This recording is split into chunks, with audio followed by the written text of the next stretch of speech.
Hello, fellow griever. This is the Leftover Pieces Suicide Loss Conversations podcast, and I am Melissa, your host.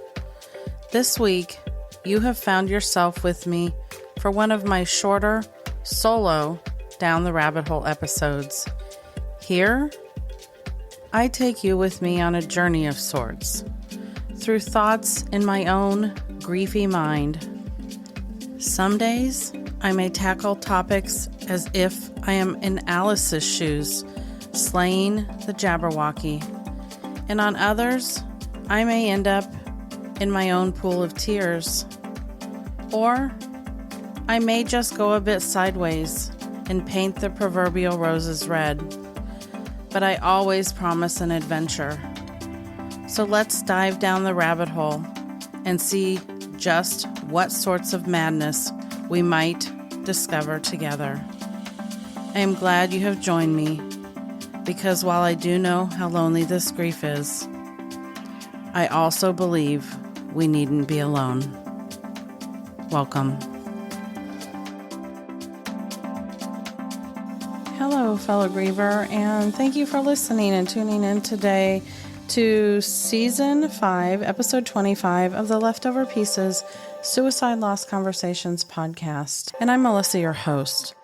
And today we are, as you have surmised, down the rabbit hole. And what I want to talk about today is kind of a mixed bag. But before I do so, I do want to mention that at the end of today's episode, I actually read a really, I hope, impactful piece on winter and seasons and ebbs and flows, specifically about winter solstice and just the changes that we experience in grief. It's an article that I wrote that's going to be in a publication that will be out in the next few days. And I just wanted to share it. That's at the very end. So I hope that you will stay tuned for the end. I have a lot of amazing things to share at the beginning, but I also hope that you will stay till the very end to take a listen and hear what I have to share with you as we are right in the middle of this really hard season. So I'm going to just dive in. I want to talk a little bit about where I've been without going into depth. It's been 8 years since I lost my son Alex to suicide in August of 2016. And today I had the realization that that means it's been 9 Christmases. It doesn't even feel possible. I can still see his face, and in my head I can still hear his voice. And from a conversation I had with a fellow griever the other day, I had the realization that I am both further away from Alex every day, further away from him in his life, and yet I'm somehow closer to him on the other side. The dualities in this grief are sharp. I know I talk about that a lot. And yet, they become a more part of who I am and less something I'm experiencing on the outside every day.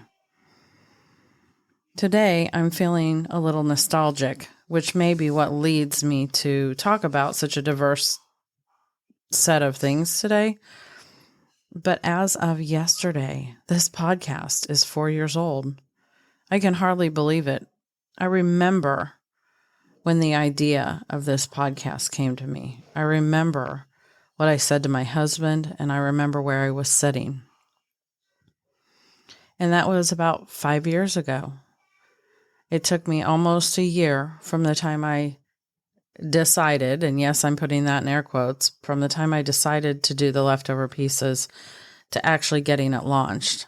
And if any of you know my story at all, you'll know that the reason that was delayed was not only fear, imposter syndrome, and all those things of I can't possibly do this, but in the midst of planning and starting the social media and starting to learn all the things I was going to need to do, creating logos and all the things, I suffered a minor stroke because my body was keeping the score, even if I wasn't. So there's been a lot. It went from a podcast to a small idea of starting a support community to where I am today, which is this podcast being 4 years old. This week, I will be launching my second podcast, which is called Let's Really Talk About Suicide, somewhere between complicated and controversial. And I will share more about that with you in the coming weeks, and watch for my social media to start putting links up so that you can listen to that. But also along the way, the community has grown. There have been more community offerings. I've developed courses.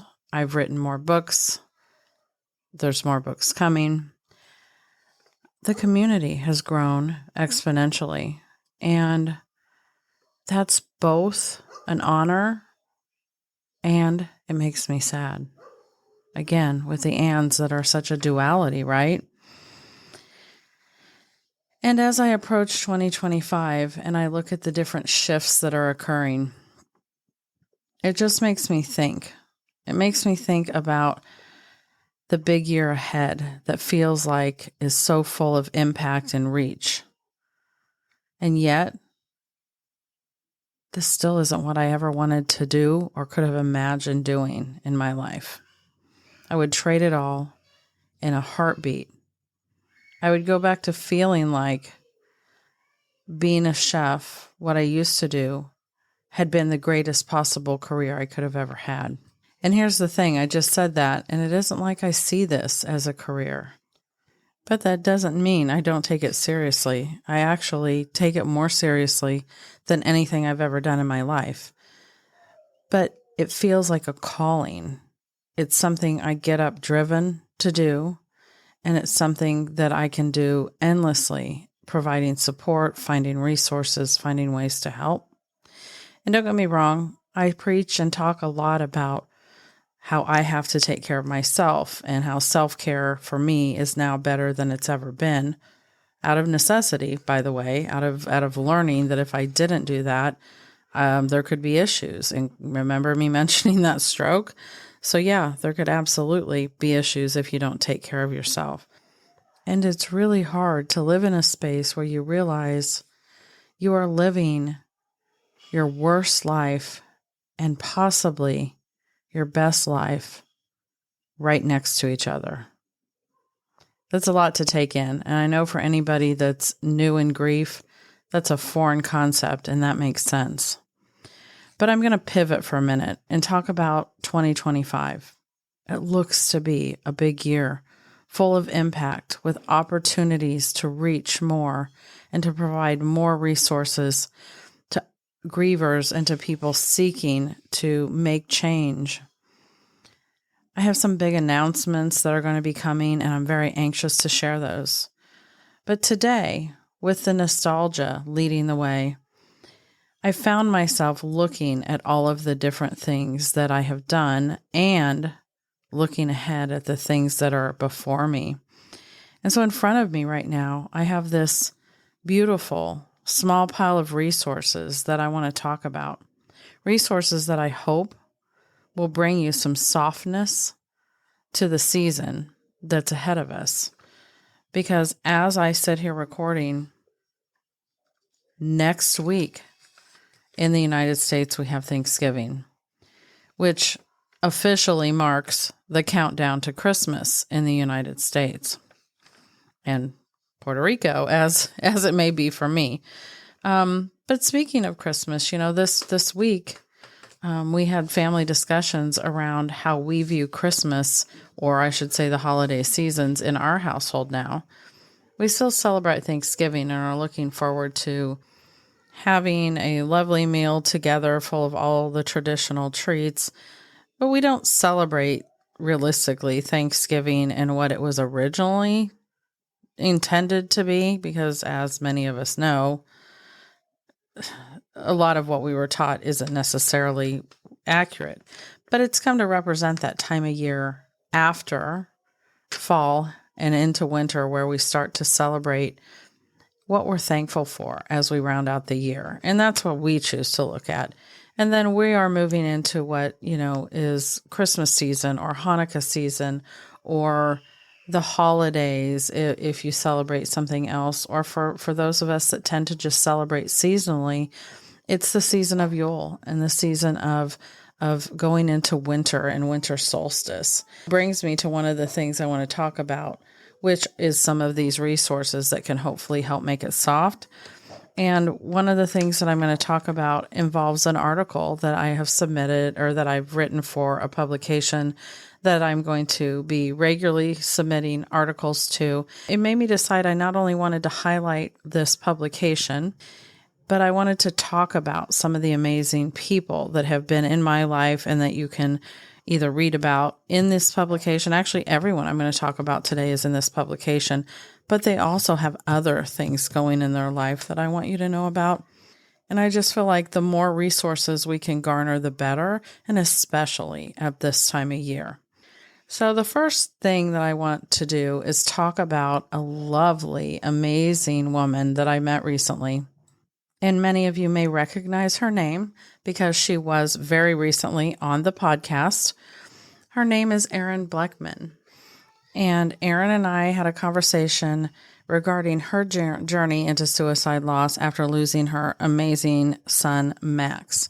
And Erin is also a featured writer in this publication that I'm going to share with you in just a minute. But in this article, and I will link all of this in the show notes as I always do, her article is titled Navigating the Holidays After the Loss of a Child. And her son Max was 25, and the article is incredible. I'm not going to read the entire thing to you, but, Erin tells us that if we're struggling, she has 6 tips that may help us navigate the holidays better. She helps us by talking about getting support, and you know that I drive that one home all the time. And I'm going to talk about that again here in a little bit. But she talks about finding ways to get that extra support, whether it be a therapist or grief counselor. You could possibly meet with your pastor, priest, or faith leader. You can look for extra support in lots of places, and you know that also includes trusted friends, but it also includes support groups. Her article talks about focusing on the kids. So if you have other children, how focusing on that can really help you get through the holidays. She shares about giving and acknowledging and honoring your lost child. And she shares about doing something different, which I personally find is something a lot of families do after a loss this significant, is they can't do Christmas the way they used to, or their holidays, whatever that looks like. And so they choose to do something different. And in that section, she says, now might be the year to do things differently, to start a new tradition. Instead of hosting a formal sit-down Christmas meal, go out to dinner or ask a friend if you can join in their festivities. When you do something entirely different, it makes the absence of your child or your loved one feel less glaring. And then she ends this article with something I tell people they have permission to do all the time, which is skip it. Yes, she says, you can skip the holidays. I agree, Erin. There's nothing other than tradition, she says, that says you must participate in a holiday celebration. If you simply can't muster the will, it's okay to tell people, I am feeling particularly vulnerable right now, and I just need to spend some time alone this holiday season. I hope you'll understand and respect that. And as she notes, this year will be our 5th holiday season without our Max. Each year we've changed how we celebrate, and I anticipate that's the way it will be for a long time. I admit to still having apprehension about the holidays because there seems to be so much societal pressure to have a perfect family and holidays. There is no such thing, so I must remind myself it's not necessary to chase that fantasy. For those of us who have lost children, every day is difficult, so it's only natural that the holidays would be especially hard. I agree, Erin. I agree wholeheartedly. And I will tell you that when she says, and I anticipate that that's the way it will be for a long time, I honestly feel like we're still trying to figure out what the holidays look like for our family. However, the last 2 or 3 years, it does it is feeling a little bit more like a new normal, meaning it's not quite as unexpected what we're going to do or how we're going to, handle it. How we handle it specifically isn't really that relevant other than to know it has taken us, like Erin says, all of 5 to 6 years, and then I'm several years beyond that before I even figured that out. And so in the show notes, I will direct you to Erin. I will also direct you to her amazing, beautiful coffee table gift book, if you will. But it's a book that is, she talks about it in the podcast episode. So if you haven't listened to that episode, please go do so. It's either the episode right before this one or maybe the one before that. And she talks about her beautiful book called My Unexpected Journey. And what it is a book that she compiled after her first year and a half of journal entries. So she was journaling, and the story she tells on my podcast. So I don't want to be overly redundant, but she found that sharing her pieces of her journal entry helped her articulate more in the world, like on social media, with combating people that were saying either things to her that weren't accurate or things that made her feel that she needed to let people know how she was really doing. And when she started doing that, sharing the raw feelings of what she was going through, she was approached by somebody that said, "This needs to be a book, Erin. So many people would benefit from this." And so she turned it into this beautiful book that would make not only a great gift for anyone that is grieving the loss of someone by suicide, or even someone just grieving the loss, because it's really easy to sit down and flip through and pick parts of it out that might relate to different days that you feel. Because as you can imagine, in the journey of 18 months after loss, there were many ups and downs for her, so many different things that were shared. And it would make a great addition to any household, not only for a holiday gift, but I look at it as a holiday reprieve, something that you can sit down with and really relate to in this season that's so extra difficult, right? So I told you that Erin is one of the people that I want to talk to you about that I consider to be a hope dealer, a change maker, if you will. But I also then today want to talk about somebody who actually would be the reason that I ever connected with Erin. And that person is a lovely human named Kira Sanchez. And Kira is, well, she has many titles. By day, like Clark Kent, right? By day, she's a high school Spanish teacher. In itself is no small feat to be a high school teacher in today's world.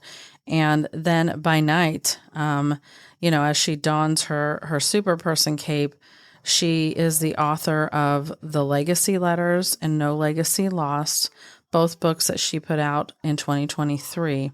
And then in this year, she gave life to a passion project called Get Griefy magazine. And Get Griefy magazine is right at the finish line of days from the fourth quarter publication, I always want to say episode, so you guys have to forgive me because as a podcaster, to me, it's episode. The fourth quarter edition, so it's a quarterly magazine. She has put out 4 beautiful magazines this year. Now, here's the wonderful thing about this magazine. It's free online. It's gorgeous. It's amazing. It's packed full of resources and articles and relatable information and projects and all sorts of things that you as a griever are looking for. It is not specific to suicide loss yet. There's much in there for people that have lost someone. It's called Get Griefy for a reason. It's not specific to our loss because just like life, at some point, all of us experience loss. This magazine is also available to purchase on Amazon. I think if you are a practitioner, say you're a psychologist and you want to carry this magazine in your office and maybe put one in each of the therapist rooms, you can have bulk pricing through her Get Griefy magazine website, which again, I have posted in the links. But you can purchase just a single copy, which I have all of the physical copies because I'm that kind of girl who wants to actually hold a book or a magazine and be able to thumb through it at my will, whether that's in bed or whatever. But I just like the feel of a real magazine. And it is more gorgeous in person than it is online. And online, it's amazing. It looks, just like the magazine is jumping off of the screen. And so much of what Kira says in the world, what she says out in this grief community, is so relevant. As the editor-in-chief and founder of Get Griefy magazine and the author of these 2 amazing legacy books, we definitely speak the same language as far as grief is concerned. And Kira came to this lost world as a griever by virtue of loss of her precious mom. And it's through this journey of this last year that I find so much to relate to her with in reading. I went back and looked at all the issues, at least the first 3. The 4th, I have had the privilege of previewing as a contributor to it, but the first 3 are out. And then by the time this is out, you'll just be days from sorry, again, I almost did it, you guys. Not episode, but publication number 4, Quarter 4's magazine coming out. And I will tell you that just like I said, the Aaron's book would make an awesome gift for somebody this season, winter season, holiday season. I don't care what you want to call it, but this season of grief, this magazine would make an awesome gift to buy somebody 1 or all 4 publications to be able to have them sit with and go through. It would be an invaluable amount of resource for somebody. But, as I was looking and reading through, the creator of this publication, she introduced herself as in the first issue, talking about her lemons to legacies theory and talking about, it was so cute because in the beginning of that, first intro article that she wrote in the first magazine, she referenced 13 going on 30 with Jennifer Garner. And she talked about how, she grew up with this idea of a magazine publisher having this I'm quoting her here, fast-paced, sexy, glamorous life in the big city, surrounded by fashion, beautiful people, sipping on lemon martinis at the bar during happy hour. And she goes on, to reference that. And, she says, unlike Jenna Rink, who's the character that was played by Jennifer Garner, she said, I will not be taking a limo to the publication event and dancing to Thriller for a career, living in an extravagant apartment in New York City with closet space for days. She said, but I actually like my reality much better.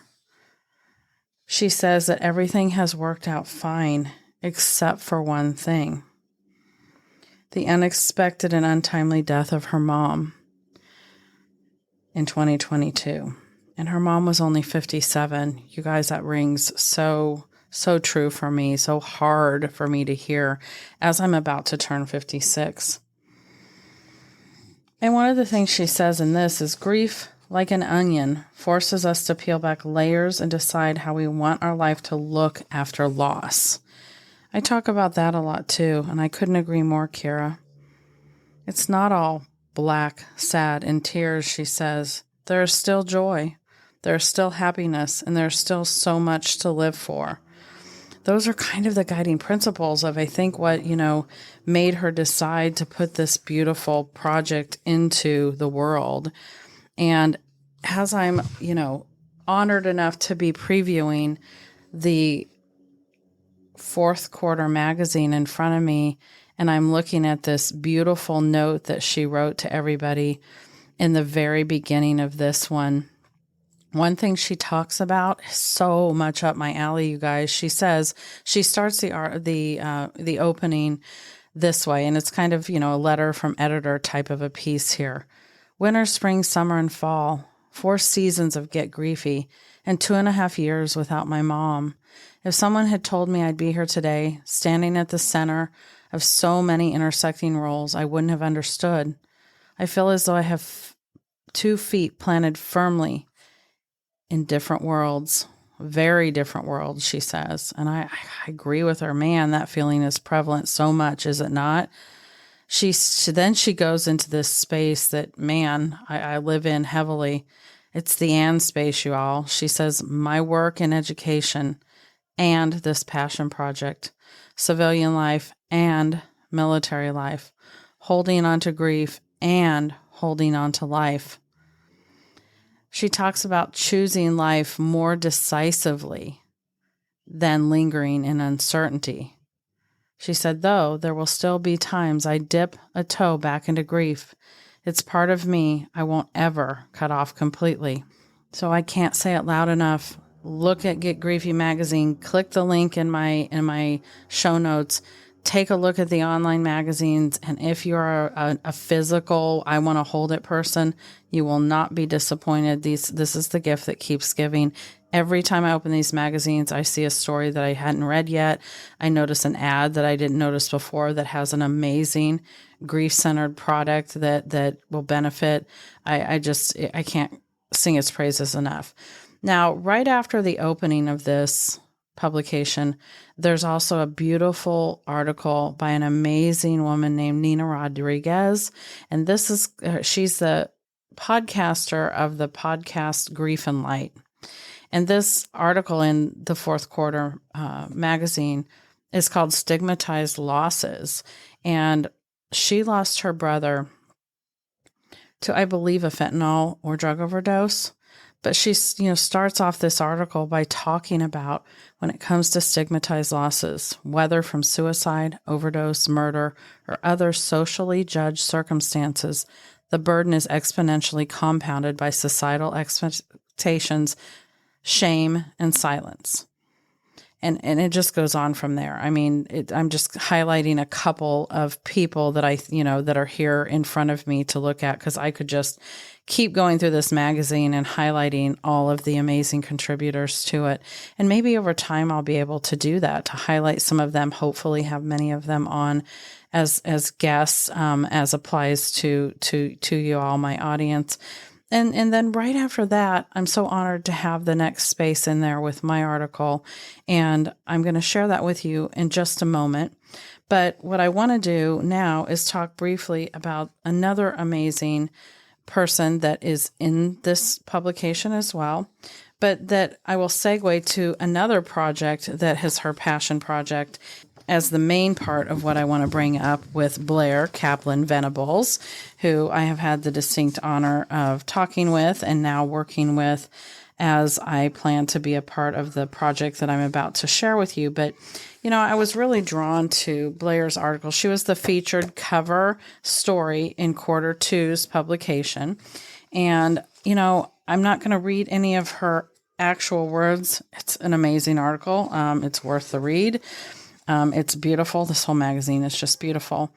But what I am struck by is the resiliency of this woman.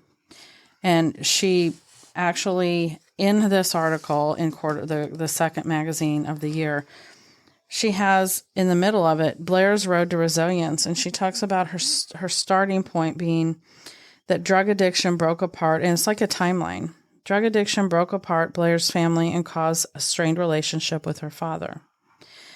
Then Blair learns the value of hard work and $1 at the young age of 12 by selling Avon door to door.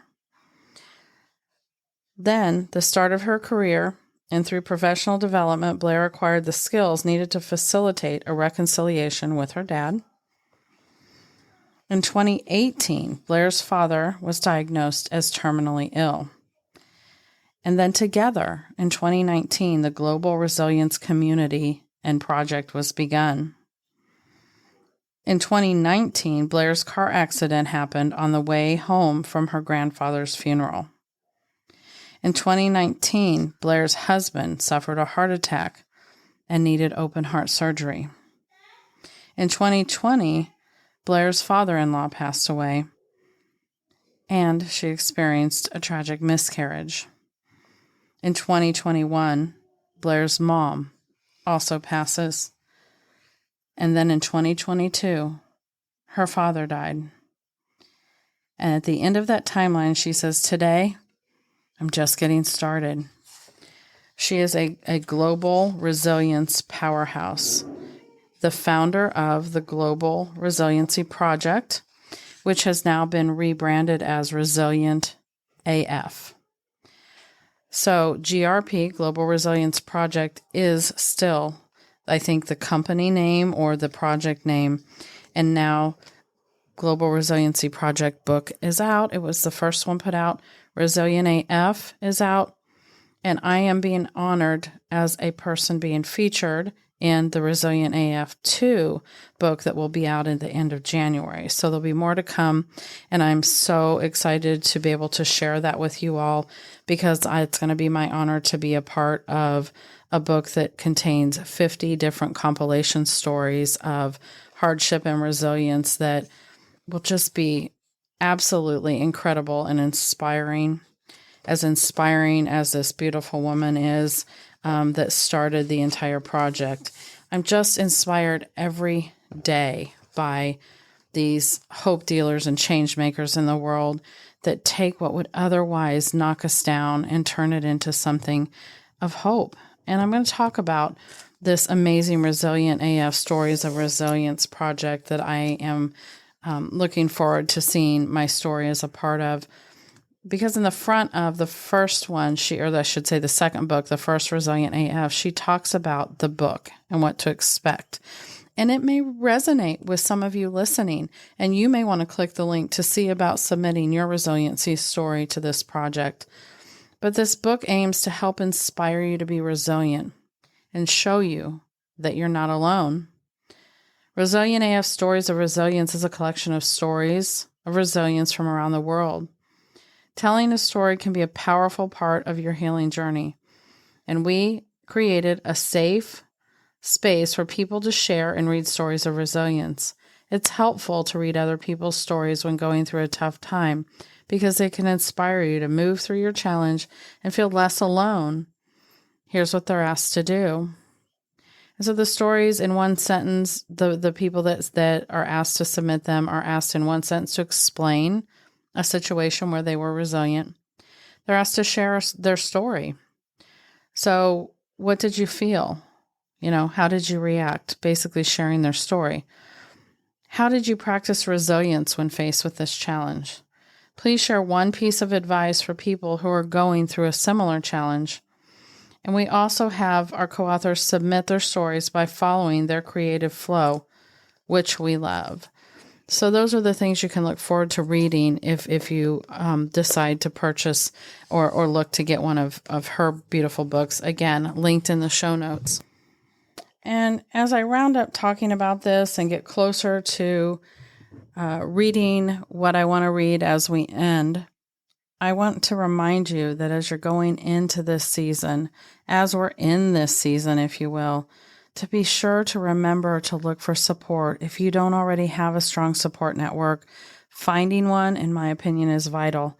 I think every single person I've talked about today talks about finding support and how vital it is. I talked with one of my new co-hosts for the new podcast today, and that's what she talked about. She's leading a support community. I lead a support community. She talked about how she has found nothing that compares to finding a place of support where people understand. Remember, if you're a sibling who's lost someone to suicide and you're listening, I do have a sibling support space that meets right now. It meets the third Tuesday of every month. So that's coming up. That will be on the 19th of this month, and it meets at 8 p.m. Eastern. All you have to do is register once, and you get the reminder every single month. It's free to attend. I will be meeting with the leaders of that group, one of which is my son, to see about whether they want to maybe increase it to 2 a month starting in 2025. And I also have several support spaces for moms. If you are not a sibling or a mom, please know I have an extensive resource page that can help point you in the direction of a support space, or you can contact me personally and I will help do that as well.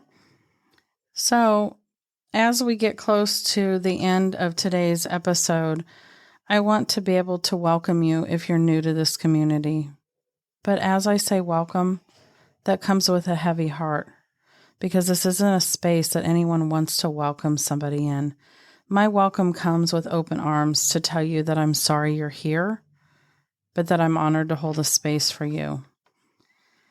And just know that I mean that. Please reach out if there's anything I can do at all to offer you support or guide you in a direction, because I know how lonely this can be.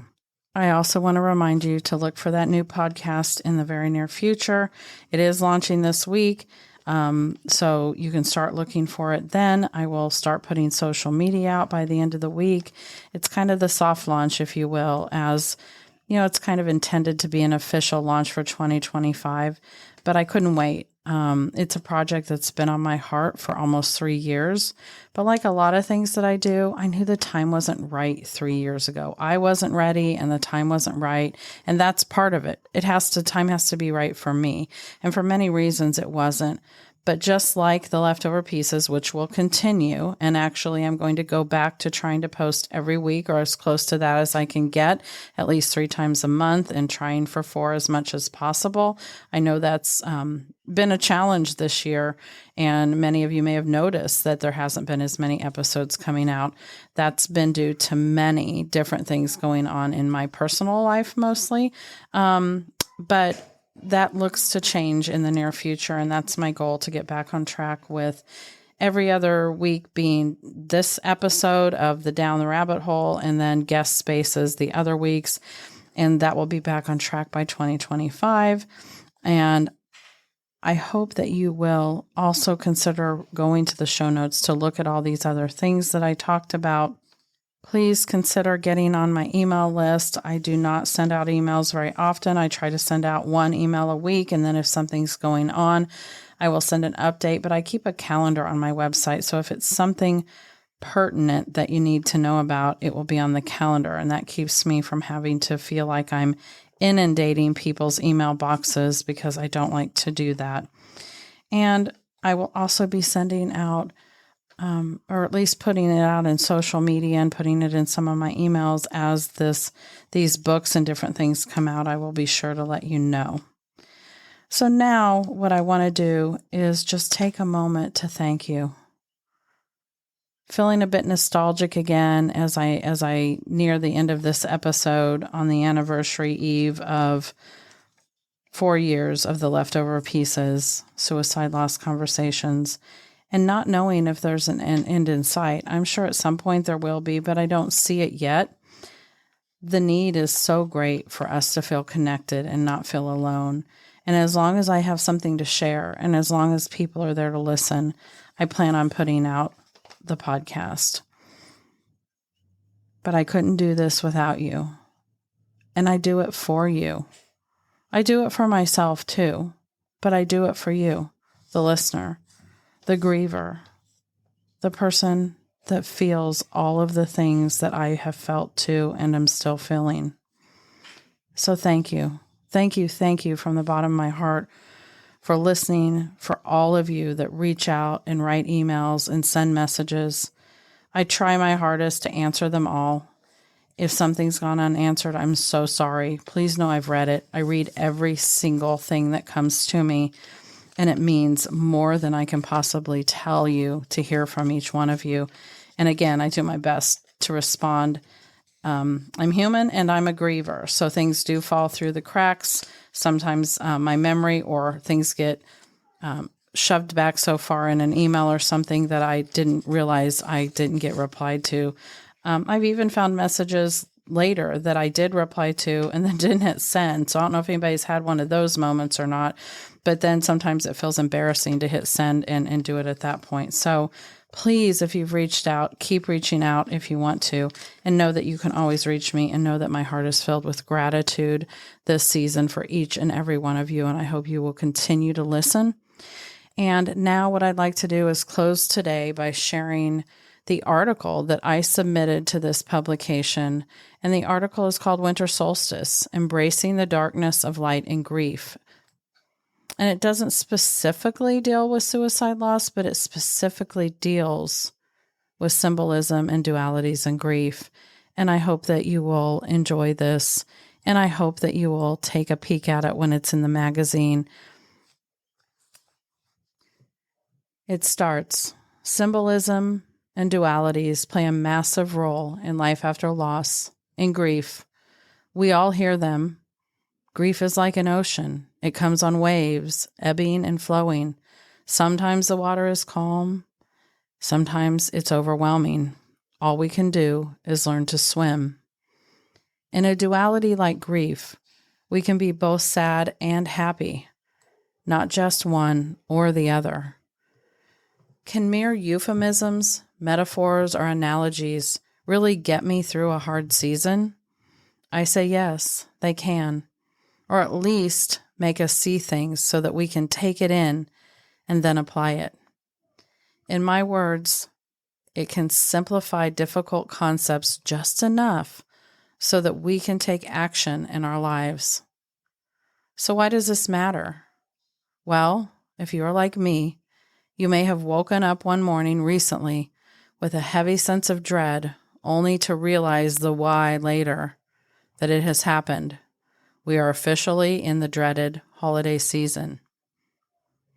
Also, like me, you may surmise, well, we're here now. How fast can it be over? This makes me want to go deeper.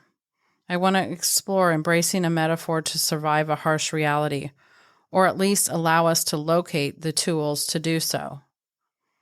Symbolism is the use of symbols to represent ideas or qualities. We can draw on such images or analogies to help our minds unpack complex thoughts more efficiently and effectively, freeing up more energy and time for action, aka relief and growth. A duality is an instance of opposition or contrast between two concepts or aspects of something, and they show up all the time in life after loss. We all experience the long, dark nights of grief, and at some point, we will all experience the promise of brighter days and more light. It's a cyclic ebb and flow, both predicted and unexpected. Now we're getting there, right? Dark versus light, day versus night, long versus short. Sadness, hope, promise, and everything in between are mixed in there. Being more spiritual and less religious makes me think about winter solstice, a concept in harmony with more secular beliefs than some think. Solstice traditions predate secular beliefs, which are commingled in many ways. For the sake of this article, I want to focus on something we all have in common despite deity or not beliefs. The changing of seasons, the reality of cycles, and how we leverage them to move forward. The winter solstice is the shortest day of the year, which equals the longest night. So look at the day your grief journey began as the shortest day, the promise as the hope that shows up, and the daylight gets better, longer, sunnier days are ahead. So how do we do this season? How do we survive the long, dark nights? How do we thrive in limited sun? How in the effing world do we embrace the dark and the light of the season? The extended darkness brings about a forced hibernation, mimicking the forced time in the early days of survival, when the grief fog is as thick as pea soup and as heavy as a leaded blanket. Use this time to reflect, pull into the protection of the shadows, and do the work of reflection and quiet transformation. This is the season for rest, introspection, understanding, and accepting the changes that grief has brought into your life. We can use the briefer times of light to practice and hone in preparation for what is coming. From this winter, as spring does emerge, we have stored our strength and need renewal. It does not have to be all doom and gloom, though. Many cultures still mark the winter solstice with fun gatherings. After all, it's okay to be okay, too, I promise. Even in the midst of grief, there are moments of joy to be found. Dance in the sun, rest under the cover of the moon, find moments of peace and happiness and hold on to them. They are a reminder that even in the darkest times, there is still light to be found. Some tangible things to try from those shadows. Reset food and sleep habits. Nourishment and rest are vital to rejuvenation. Journal. It's a proven therapeutic tool that helps get our feelings up and out. Start a new tradition. Going back to the before traditions often doesn't feel right. So use this time to intentionally try out new ones that might fit better. You can even delve into an artistic endeavor or start a ritual to remember your loved ones' lives. Stepping away from their moment of death and into the light of their life heals us and contributes to their legacy. The cycle allows consistency and prepares us for the ever-changing nature of grief, which is both sneaky and predictable. It is dark and light. It is also limiting and riddled with possibility, but we must choose to embrace both the dark and the light of grief to transform and grow, only to know on some level we will do it all over again, but with each subsequent next time, we can become more anticipatory, participatory, and practiced. It becomes easier over time. And it's important to note that time alone didn't do this. It merely presented itself. It's what you do with the time that truly matters. As we move through cycles, like seasons and solstices, there will be ebbs and flows. But there is always a return and always a promise. In this solstice season, may you learn to embrace the dark and light of the season and lean into opportunities for extended rest and glimpses of hope. Both are a natural part of order and are needed to grow toward the promise of brighter days ahead. Thank you so much for listening. Thank you for being here today. I hope that I will hear from you soon. You'll be hearing a lot from me in the coming weeks and months. And I look forward to and hope there's a chance for us to meet and share space together. So until next time, be gentle with yourself. I'm thinking of each and every one of you and your lost loved ones. And I hope we'll talk soon. So we'll conclude here for today. But I just wanted to say a few things before you go.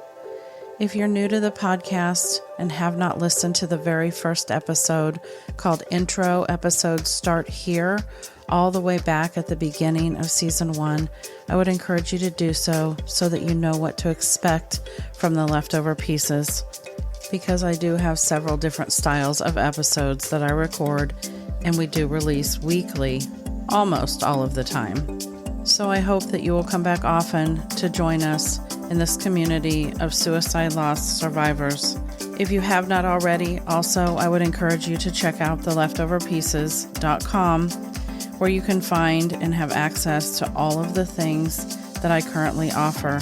Some of those things are online Zoom support groups, links to my books, educational opportunities that I'm adding all the time, as well as different downloadables and resources for all suicide loss survivors.